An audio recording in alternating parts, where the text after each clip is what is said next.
Srivastava news कसौटी 24 में आप सबका स्वागत करता है। पूर्व विधायक दयाराम चौधरी ने प्रेस वार्ता के दौरान बताया कि मैं विगत दिनों मुख्यमंत्री से मिलकर बदेश्वर नाथ मंदिर को कॉरिडोर के माध्यम से डेवलप करने के लिए बात किया, जिस पर उन्होंने सहमति प्रदान की है। इतना ही नहीं, उन्होंने बस्ती विकास के लिए अन्य कई योजनाओं का भी जिक्र किया है। इस संबंध में आइए जानते हैं कि प्रेस वार्ता में उन्होंने क्या कहा, सुनिए। जा रहा है और शिक्षा को घटाया जा रहा है, देश प्रगति कैसे करेगा? देखिए, ऐसा नहीं है। हम चाहते हैं हर क्षेत्र की प्रगति हो, चाहे वो धार्मिक क्षेत्र हो, चाहे आपके शिक्षा का क्षेत्र हो, चाहे कृषि का क्षेत्र हो और चाहे औद्योगिक क्षेत्र हो। सभी क्षेत्रों का विकास करने की जिम्मेदारी हमारी सरकार लेती है। विद्यालय बंद किए गए सरकार में, इस नाते सवाल नहीं, विद्यालय नहीं बंद किए गए। विद्यालय बंद करने के लिए जो प्रयास हो रहा था कि हम चाहते हैं कि एक विद्यालय में इतने टीचरों का वेतन निकलता है और 50 बच्चे भी नहीं है, 30 बच्चे भी नहीं है, केवल वहाँ अध्यापक बैठ करके और गप लड़ाते हैं।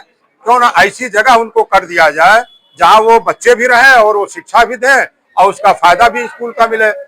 लेकिन अब स्थिति हो रही है कि इस पर समीक्षा जब हुई कि भाई प्राइवेट विद्यालय तेजी से बढ़ रहे हैं, जो सरकारी विद्यालय हैं वो क्यों इस तरीके से उनकी छात्र संख्या घट रही है। जब समीक्षा आया तो यही आया कि ये जो प्राइवेट विद्यालय हैं उनके यहाँ अच्छी शिक्षा जाती है, वो प्रयास करते हैं, लोगों के बीच में जाते हैं, उनके बच्चे आ जाते हैं। और जो राजकीय विद्यालय है, शासकीय विद्यालय है, सरकारी विद्यालय, उसमें बच्चे कम जा रहे हैं, जबकि हमने सुविधाएं बहुत दिया। उनको कॉपी किताब दे दिया, फीस फ्री दे दिया, जूता मोजा दे दिया, कपड़ा दे दिया, उनको बस्ता दे दिया, सारी एमडीएम दे रहे हैं, भोजन दे रहे हैं। सब कुछ देने के बाद भी संख्या क्यों कम हो रही है? थोड़ा इस पर भी आप लोगों को भी विचार करना चाहिए।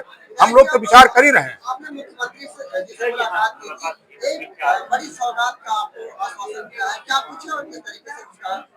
देखिए, माननीय मुख्यमंत्री जी से मैं परसों मिला था और जो मैं इसके पहले भी कई बार कह चुका था, उस बात को फिर परसों मिल करके मैंने दोहराया कि माननीय मुख्यमंत्री जी, बस्ती सदर विधानसभा में एक भदेश्वर नाथ धाम है, जहाँ भगवान शिव का मूर्ति स्थापित है और उसकी मान्यता पूरे समाज में, पूरे जनपद में बहुत अच्छी है, जिसके बारे में पिछली बार भी कई बार कह चुका हूँ।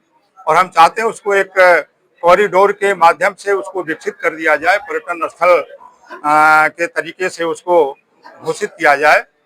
उन्होंने उस पर सैद्धांतिक सहमति दे दिया और अब अगला जो कार्यक्रम होगा उसमें जो आर्किटेक्ट आएंगे, उसका नजरी नक्शा बनेगा, कितना बृहद रूप होगा, कौन कौन सी चीजें बनेंगी, वो डिटेल में आपको दोबारा प्रेस करने के बाद मैं खुद दे दूंगा।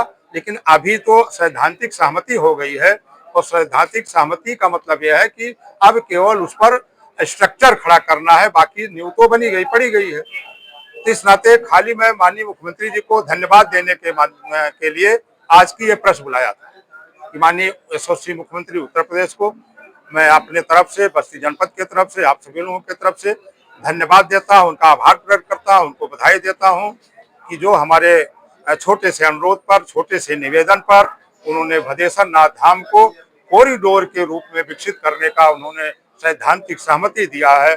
इसके नाते मैं उनको आभार और उनको धन्यवाद प्रकट करता हूँ। वाल्टरगंज मिल पे लगातार लोग धरने पे बैठ रहे हैं, आप कह रहे हैं कि वहाँ पे नुकसान हो चुका है किसानों का, नहीं, और वहाँ के किसान कह रहे हैं कि देखिए, मैं ये नहीं कहा, मैंने कहा बस्ती शुगर मिल के समिति का जो बकाया था वो मिल चुका है, किसानों का मिल चुका है। वाल्टरगंज का जो किसान है, वाल्टरगंज के जो कर्मचारी हैं,